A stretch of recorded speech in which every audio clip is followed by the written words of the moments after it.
like to let you in on a little secret. People who review cars love testing Mazdas. Why? Mostly because they're fun to drive. Also, they're good looking. And today, I'll be behind the wheel of what amounts to a pocket rocket, a 250 horsepower CX-30 turbo with all-wheel drive. But is it the right car for you and your family? Well, that's one question I'll be asking today on Family Wheels.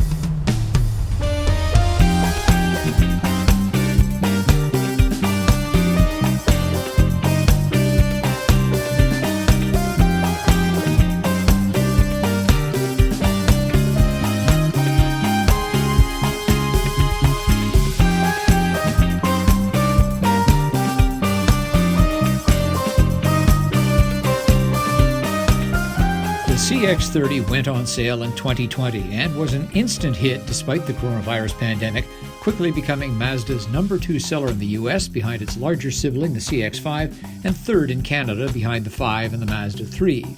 It's a subcompact crossover based on the latter's well-regarded sedan platform and provides much more space than the teensy CX-3. Mazda itself says the CX-30, quote, addresses some of the size and space concerns that consumers told us about the CX-3. This is borne out by more than 9,000 CX-30s being sold in Canada in 2020, beating the little CX-3 by more than 50%, although the CX-30 and Mazda 3 combined still don't match the CX-5 sales. It's Mazda's bread and butter vehicle, like the RAV4 is for Toyota.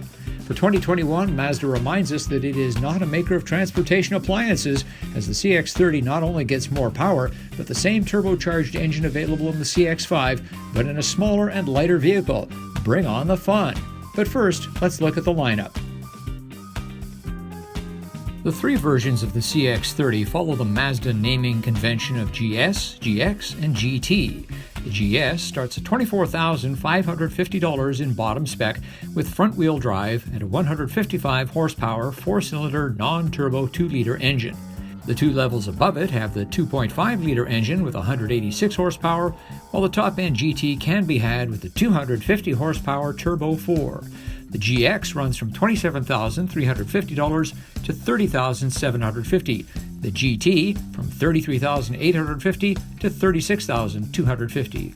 All-wheel drive is standard on GT models and a $1,500 option on the others. Our tester comes in at $38,400 including freight and PDE.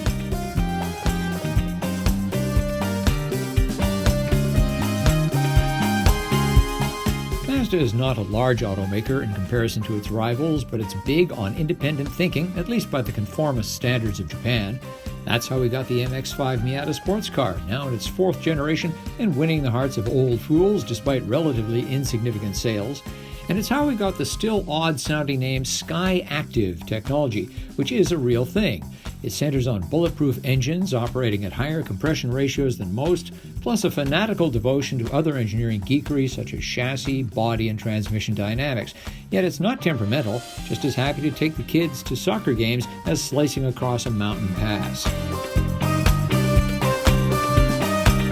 155 horsepower at the base level is plenty. 186 for the 2.5-liter non-turbo engine is just great. But for the turbo, 250 horsepower is spectacular. And while the turbo has 250 horsepower using 93-octane premium gasoline, you can also run it on regular gas, a substantial saving. You lose only 23 horsepower, still having a total of 227. Mazda has taken this car, whose secret sauce lets it outperform its competitors, and added qualities that are much more obvious to the eye: luxury and good taste. The combination aims the CX-30 not just at a gaggle of Asian and North American subcompact crossovers, but a higher target, the Germans. Across the models, there's a slightly daring two-tone, but still conservative combination of interior colors, in this case brown and black leather. The classy European aesthetic extends across the cabin, straightforward analog dials, a top-level head-up driving display, all the steering wheel controls you expect these days, and one of the cleanest-looking heating and ventilation interfaces I've seen. While the center display is not a touchscreen, its distance from the driver does keep one's attention closer to the road. The rotary controller for infotainment with a smaller knob for volume is intuitive and easy to get used to. Other center console switches include auto hold, although this car does not have auto stop start. One oddity, the parking brake applies itself at shutoff, but has to be manually released when the car is restarted and put into gear. Buttons for the heated steering wheel and driver's seat are closest at hand, which is, well, handy. On the left is a button for off-road mode, but Mazda says it doesn't actually engage until it senses wheel slip, at which point it applies braking to the slipping wheel while still offering torque to the others to get out of a situation. While the CX-30 has decent ground clearance, we have no reports of how it has fared in off-road situations, so don't put the Land Rover Defender up for sale just yet. All right, we've got 2 bags of groceries, a backpack, and a stroller to get in this thing. Let's see what happens.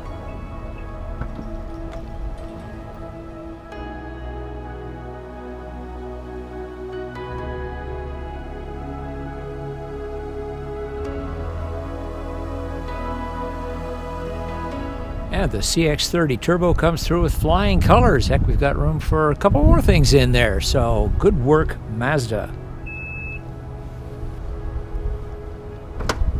Now let's get the baby in the back seat. This is our stiffest test of rear seat room. It's a rear-facing child seat, takes up the most room.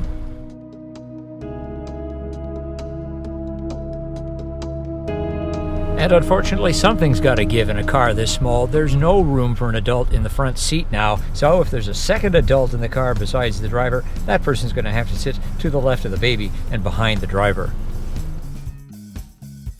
With the 10-way power driver's seat adjusted for my comfort, I was barely able to fit in the back seat. And I couldn't fold the 60/40 rear seat forward because the headrest struck the back of the driver's seat. The workaround is to remove the headrest or move the front seat an inch or two forward, then move it back after the rear seat is folded down. Another interior annoyance is the lack of USB ports, one in the center stack and one in the center armrest bin. No rear seat USB ports, just like in Pioneer times.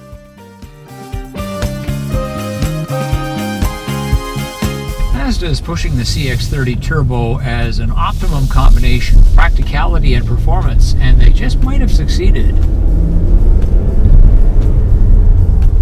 The turbo comes on strong. The 4-cylinder has a really lovely sound to it. You get that nice thrust of torque, and it takes the corners beautifully. So it really provides a nice balance when you get into the corner and then power out of it. And that's just in regular driving, let alone on a twisty mountain road.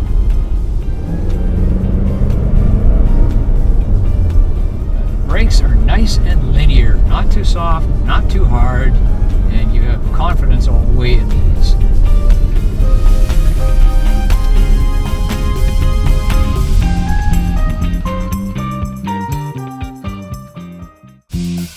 Many compelling choices are available in this price range. The long list includes the Toyota RAV4 all-wheel drive premium, Hyundai Tucson Luxury, and even well-spec'd versions of the Toyota Camry and Honda Accord, which have plenty of space for your family.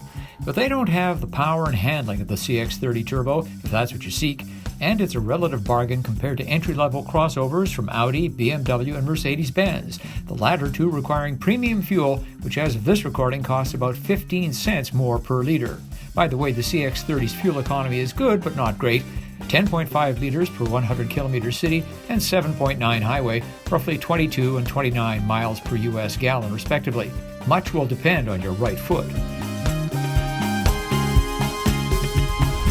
You know, maybe it's the unusually warm, sunny winter day that we're experiencing while I'm driving this car that makes me love it so much, but I don't think so. The more I drive it, the more I like it.